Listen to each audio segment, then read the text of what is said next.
ನಮಸ್ಕಾರ ರೈತ ಬಂಧುಗಳೇ. ನನ್ನ ಹೆಸರು ಸಂಜೀವ್ ಕಬ್ಬರ್ ಅಂತ. ನಮ್ಮ ಸಂಸ್ಥೆ ಹೆಸರು ವೆಸ್ಟೀಸ್ ಮಾರ್ಕೆಟಿಂಗ್ ಪ್ರೈವೇಟ್ ಲಿಮಿಟೆಡ್ ಅಂತ.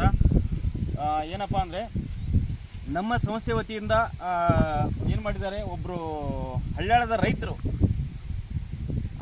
ಏನು ಮಾಡಿದ್ದಾರೆ ಅಂದರೆ, ಇವತ್ತು ನಮ್ಮ ಸಂಸ್ಥೆಯ ಗೊಬ್ಬರಗಳನ್ನು ಏನು ಮಾಡಿದ್ದಾರೆ ಅಂದರೆ ಡ್ರಿಚಿಂಗ್ಗಳನ್ನು ಹೊಲಗಳಿಗೆ ಉಪಯೋಗ ಮಾಡಿದ್ದಾರೆ. ಅವ್ರ ಹೆಸರು ಕೂಡ ಅವ್ರ ಹೊಲಕ್ಕೆ ಸರ್ ಇವತ್ತು ನಾನು ವಿಸಿಟಿಂಗ್ ಬಂದಿದ್ದೀನಿ. ನಾನು ಕೊಟ್ಟು ಇವು ಪ್ರಾಡಕ್ಟನ್ನು ಕೊಟ್ಟು ಅವ್ರಿಗೆ ಏನಾಗಿದೆ ಅಂದರೆ 1.5 ರಿಂದ 2 ತಿಂಗಳಾಗಿದೆ ಇವತ್ತು ಟೋಟಲ್ ಆಗಿ. ಯಾವ ಥರ ರಿಸಲ್ಟ್ ಬಂದಿದೆ ಅವ್ರ ಬಾಯಿಂದ ಕೇಳೋಣ. ಸರ್ ತಮ್ಮ ಹೆಸರು? ಲಗ್ಮನ ಬಾಬು. ಯಾವ ಸರ್ ನಿಮ್ಮದು? ಹಳ್ಯಾಳ ಸರ್. ಹಳ್ಯಾಳ. ಆ ಕಡೆ ನೋಡಿ ಮತ್ತೆ ಮಾತಾಡಿ. ಹಳ್ಯಾಳ ಸರ್. ಹಳ್ಯಾಳು.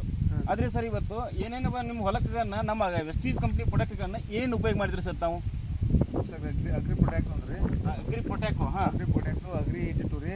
ಹಾಂ, ಅಗ್ರಿ 82, ಅಗ್ರಿ ಹುಮಿಕಿದೆ, ಅಗ್ರಿ ಹಿಮಿಕಾ. ಈ 3 ಪ್ರಾಡಕ್ಟನ್ನು ಏನು ಮಾಡಿದ್ದಾರೆ ಲಗಮಣ್ಣ ಸರ್ ಏನು ಮಾಡಿದ್ದಾರೆ ಅಂದರೆ ಉಪಯೋಗ ಮಾಡಿದ್ದಾರೆ. ಏನು ಮಾಡಿದ್ದಾರೆ, ಈ ಕಬ್ಬಿನ ಹೊಲಕ್ಕೆ